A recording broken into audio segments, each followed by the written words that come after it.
how to turn green messages to blue on iPhone. Hey everyone, welcome back to the channel. If you're new here, don't forget to hit the subscribe button and turn on the notification bell to not miss any updates. So this video explains the difference between green messages, which means SMS, and blue messages, iMessage on iPhone. So green messages are sent via the cellular network, while blue messages use Apple's iMessage service over the internet.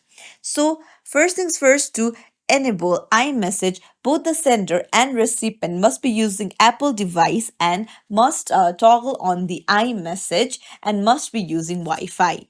So I'll teach you how to do it.